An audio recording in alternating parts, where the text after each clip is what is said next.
So, ఇక్కడ మనం ఏం చేయాలంటే, మన ఉన్నవన్నీ పరమాత్మవని ఎప్పుడైతే సమర్పణ అంటే బుద్ధి ద్వారా వస్త్రాలు మార్చడం కాదు.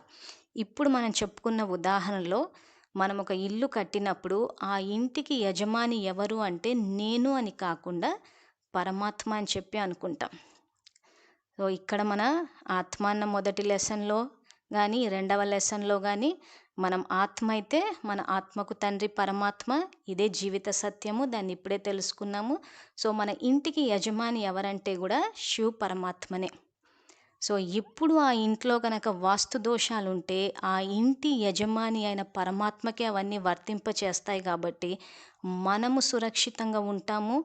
మనలోని అహంకారం అన్నది గూడా అణిగిపోతది. లేకపోతే నేను, నాది, నేను అన్న చోట అహంకారం వస్తుంది. నాది అన్న చోట దాని మీద మోహం అన్నది పెరిగిపోయి, ఇక్కడి నుంచే పోగొట్టుకుంటామేమో అన్న భయం గూడా మనకక్కడే మొదలవుతోంది. సో, ఇక్కడ పరమాత్మ ఏమంటారంటే, ఎప్పుడైతే మీలోని అహంకారాన్ని వదిలేస్తారో, సో, ఈ అహంకారాన్ని ఎలా వదలాలన్నది కూడా రాజయోగం ద్వారా సాధ్యము. జ్ఞానం ద్వారా గూడా తెలుసుకుంటాము.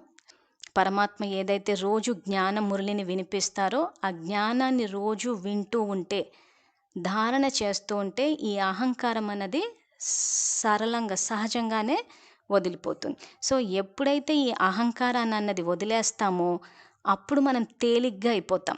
సో, ఈ తేలికతనం అన్నది ఎప్పుడైతే వస్తుందో, అప్పుడు ఈ వాయుతత్వం అన్నది మనకి అనుకూలంగా స్పందిస్తది. సో, ఇది వాయుతత్వం గురించి.